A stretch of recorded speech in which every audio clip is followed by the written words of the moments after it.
By now, the entire world knows that Ethiopia has the oldest, most complete Bible on earth. Why? Because it was originally written in the language of Ge'ez, which is called the father language. And the language began when the Ethiopian civilization began in 5500 BCE. Hence, in the beginning was the word, and it was in Ge'ez, because you will not find an older language than Ge'ez.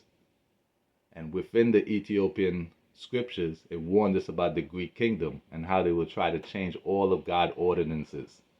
So what did they do? They went into Ethiopia itself and planted their own churches. After they created their own churches, hence the nations that Ethiopian prophecy is against created their own churches to hide their endings. So let's read. The excellency of Jacob, whom he loved. Selah. So who is Jacob? You are standing in the house of Jacob, in the courtyards of the house of our God. Praise Jah, for Jehovah is good. Make melody to his name, for Jah has chosen even Jacob for himself. In other words, Jacob is God, Jacob is Jehovah, Jacob is Jah, Jacob is Israel. Hence, he took Israel for his special property. For God is the king of the earth. Sing ye praises with understanding. God reigneth over the heathen. So who are the heathen? The heathen are mentioned in the Ethiopian Bible in the first book of Maccabean. After Alexander, the son of Philip, the Macedonian, defeated Darius, the king of the Persians and the Medes, he became sick.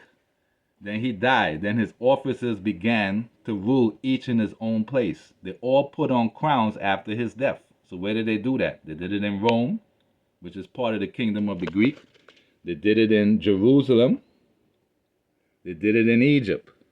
That's why it says, then they fortified the city of David with a great strong wall and strong towers, and it became their citadel.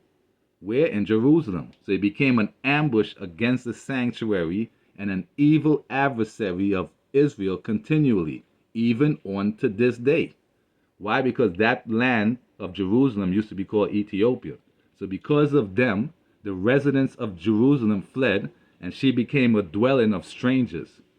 She became strange to her offspring.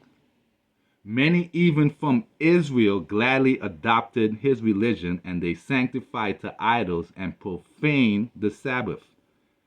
In other words, the Greek kingdom sent their churches into Ethiopia, and if you go to Ethiopia, you will find people following. Even Italians find no shelter within unless they are employed in the Vatican. There is, however, one single exception. One nationality alone, can enjoy an independent residence within the limits of the Pope's municipality. Ethiopia has there a home. The Pontifical Ethiopian College, where Ethiopian youths study for the priesthood in the Catholic Church, is housed within the walls of the Vatican. So let's compare this newspaper statement to real life. Who are the Ethiopian priests today that are still connected to the Vatican? First, we have Abun Matthias I. He is a patriarch of the Ethiopian Orthodox Tehedros Church. Yes, they are involved as well. He maintains fraternal diplomatic. That's why that Tewahedo church follows Rome Sabbath day. They follow Saturday. They also do Sunday. So in Ethiopia, the Sabbath day, or the seventh day in Ethiopia, is Ehud. And Ehud lands on Sunday.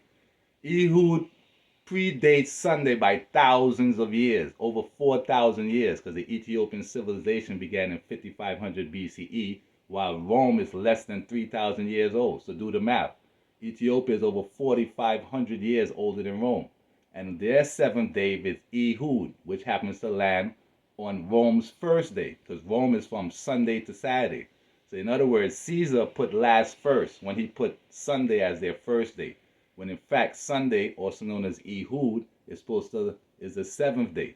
Hence, Rome is controlling the Tewahedo church because they're all part of the same Greek kingdom. And ecumenical relations with the Vatican. And he met with Pope Francis in 2016 to discuss unity and to address the persecution of Christians. He is also mentioned on the Vatican website about their collaboration. Second, we're going to talk about Bernius Devereaux.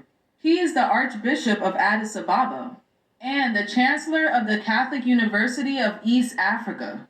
He is the head of the Ethiopian Catholic Church and was made cardinal by Pope Francis in 2015. And you can also check him out on the Vatican website. As you can see, he is very much involved. And in other words, they literally try to go to Ethiopia to have you praise not the God of Israel, because it's all about praising the God of Israel. So they went there purposely. So this is what God says. This is what the Lord, the God of Israel, says. I brought Israel up out of Egypt, and I delivered you from the power of Egypt and all the kingdoms that oppress you. In other words, the kingdoms that oppress us are now in Ethiopia creating their own churches. Hence, they don't want you to pray to the God of Israel. So all their churches are leading you away from the first commandment. Part 2, part 3 coming up. Follow God, not man.